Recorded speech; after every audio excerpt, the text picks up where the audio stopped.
if you get hold of two magnets and you push them, you can feel this pushing between them. Turn it around the other way and they slam together. Now, what is it, the feeling between those two magnets? What do you mean, what's the feeling between the two magnets? There's something there, isn't there? I mean, the sensation is that there's something there when you push these two magnets together. Listen to my question. What is the meaning when you say that there's a feeling? Of course you feel it. Now, what do you want to know? What I want to know is what's going on between these two bits of metal. Magnets repel each other. And, well, then what does that mean, or why are they doing that, or how are they doing it? You're asking... I must say, I think that's a perfectly reasonable question. Of course it's a reason. It's an excellent question. Okay? But the problem that you're asking, you see, when you ask why something happens, how does a person answer why something happens? For example, Aunt Minnie is in a hospital. Why? Because she went out and she slipped on the ice and broke her hip. That satisfies people. It satisfies, but it wouldn't satisfy someone who came from another planet, knew nothing about things. First, you should understand why, when you break your hip, do you go to the hospital?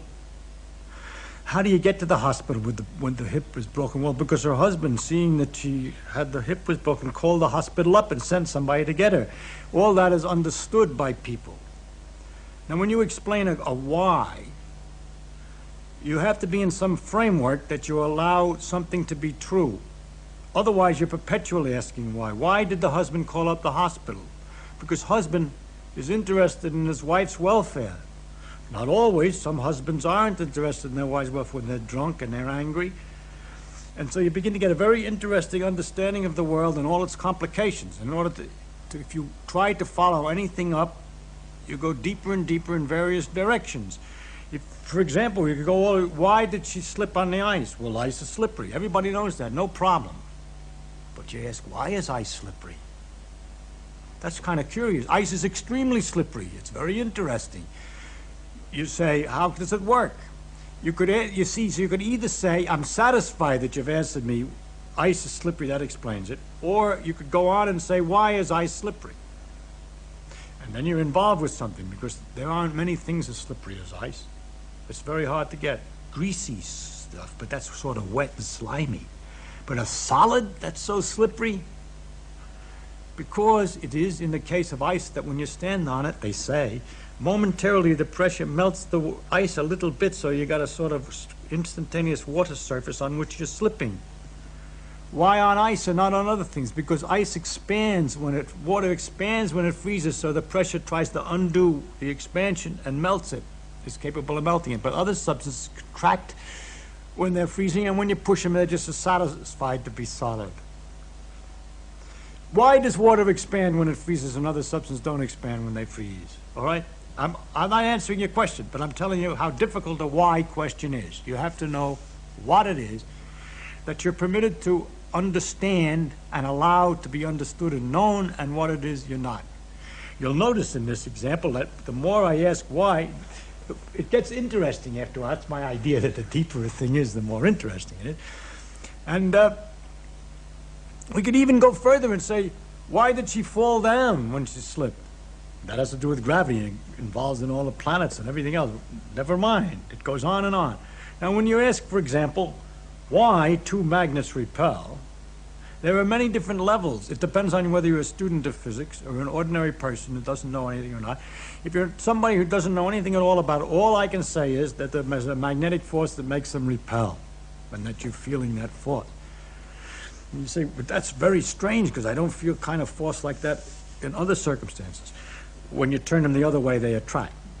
There's a very analogous force, electrical force, which is the same kind of a question. And you say, that's also very weird. But you're not at all disturbed by the fact that when you put your hand on the chair, it pushes you back.